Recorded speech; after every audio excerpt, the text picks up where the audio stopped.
एक झूठे rape case में उस इंसान को 7 साल की सजा हो जाती है जिसका इस रेप केस से दूर दूर तक कोई लेना देना नहीं था। तो पूरी स्टोरी सुनने के बाद आप कमेंट में ये बताना, क्या ऐसी गलती पुलिस जानबूझकर करती है या पुलिस से ऐसी गलती अनजाने में हो जाती है।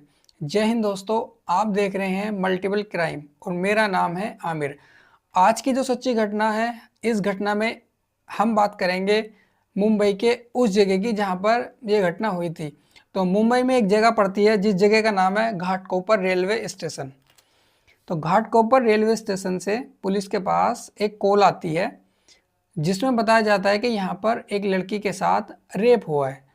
तो पुलिस जहाँ से कॉल आती है उस स्थान पर पहुँच जाती है और वहाँ जाकर उस लड़की से बातचीत करती है, पूछताछ करती है।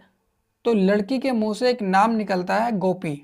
तो पुलिस को लगता है गोपी ही वह अपराधी है जिसने उस लड़की के साथ रेप की घटना को अंजाम दिया है। तो पुलिस इस मामले की जांच पड़ताल में जुट जाती है। उसी दौरान वहां से एक व्यक्ति गुजर रहा होता है जिसका नाम होता है गोपाल रामदास शेट्टे। तो पुलिस जब गोपाल नाम सुनती है तो पुलिस को लगता है कि यही गोपी है, लेकिन ये झूठ बोल रहा है।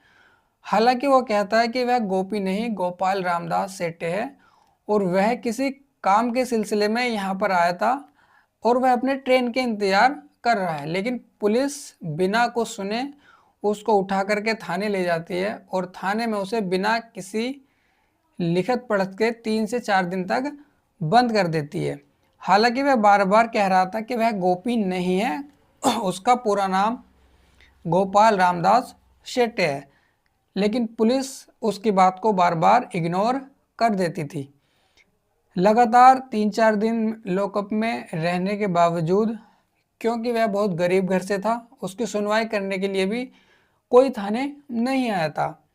तो पुलिस वाले इस चीज़ का फ़ायदा उठा लेते हैं और गोपाल रामदास सेट्टे को ही इस कहानी में गोपी बना करके पेश कर देते हैं। अब जब बात आती है, ये कहानी ऐसे ही चल रही थी, तो पुलिस को इस घटना को पूरा करने के लिए, इस केस को बंद करने के लिए आरोपी पकड़ना बहुत ज़रूरी था। तो पुलिस लड़की को शिकायत के लिए, जैसे अपराधी की जो पहचान करते हैं, शिकायत के लिए थाने बुला लेती है।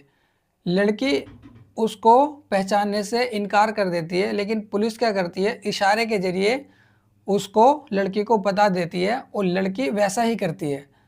तो लड़की के इशारों के आधार पर और कुछ सीसीटीवी के जो फोटोज थे उनके आधार पर पुलिस गोपाल रामदास शेट्टे को गोपी बना देती है। अब पुलिस की इस प्रक्रिया को सही मानते हुए कोर्ट गोपाल रामदास शेट्टे को उस रेप केस का आरोपी मान लेता है।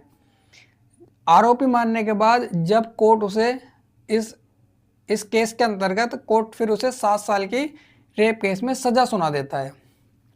उसको जेल में बंद कर दिया जाता है। जब वह जेल में बंद हो जाता है तो वो लग जाता है, क्योंकि वो तो अपराधी था नहीं, वह अपने आप को बेगुनाह साबित करने में लग जाता है। इसी दौरान जब वह जेल में बंद कर दिया जाता है तो जो उसके पिताजी होते हैं इस सदमे में कि मेरा बेटा इतना बड़ा अपराधी निकला, जबकि वह ऐसा था नहीं, तो उसके पिताजी का इंतकाल हो जाता है, यानी उसके पिताजी की मृत्यु हो जाती है। उसकी बीवी भी अपने बच्चों को छोड़ करके मायके चली जाती है। उसकी 2 बेटियां होती हैं और दोनों को अनाथालय भेज दिया जाता है। यानी कि एक झूठे केस में जिस इंसान को फंसाया गया है उसका पूरा परिवार तहस नहस हो जाता है।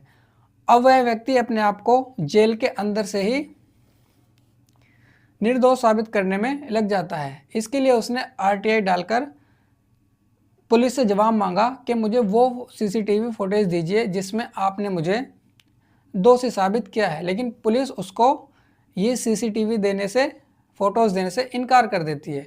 बार बार आरटीआई डालने के बावजूद वह कोर्ट से रिक्वेस्ट करता है और कोर्ट भी आदेश दे देता है पुलिस को कि आप वह सबूत दिखाइए। जब वह इंसान मांग रहा है तो आपको वो सबूत दे दीजिए जिसमें उसे भी लगे कि वह वाकई में आरोपी है।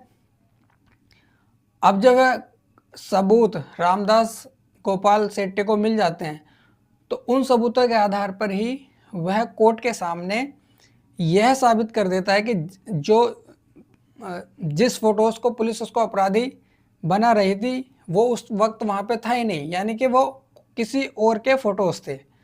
अब कोर्ट इस बात को सही मान लेता है।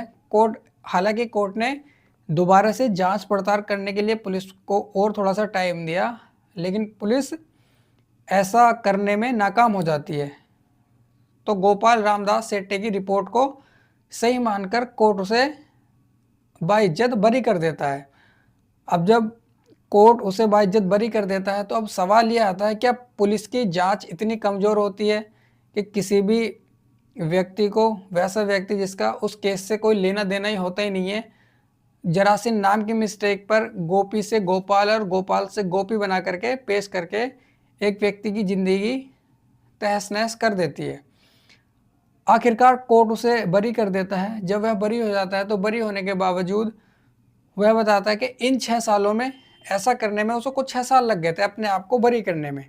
इन 6 सालों में उसने अपना पूरा परिवार खो दिया, अपने पिताजी खो दिए, उसकी खुद की वाइफ थी वो उसको छोड़कर जा चुकी थी, उसके दोनों बच्चे जो लड़कियां थी वो अनाथालय पहुंच चुकी थी। कोर्ट से बरी होने के बाद उस व्यक्ति ने 200 करोड़ का जुर्माने की मांग की। आप कमेंट करके ये बताइए, क्या उस व्यक्ति ने सही किया? 200 करोड़ के लिए उसने सरकार से कहा। जो सिविल कोर्ट के जज थे जिसने उसे सज़ा सुनाई और जो सरकारी वकील थे, जो जांच अधिकारी थे, सबके खिलाफ कड़ी से कड़ी कार्यवाही की जाए, ताकि इस तरह की जांच में कोई आने वाले टाइम में किसी बेगुनाह को गुनाहगार ना बनाया जाए, किसी एक निर्दोष व्यक्ति को परेशान नहीं किया जाए, मेरी तरह किसी और की ज़िंदगी खराब ना हो। तो कोर्ट उसकी इस बात को स्वीकार कर लेता है और आगे की प्रक्रिया के लिए आदेश पारित कर देता है।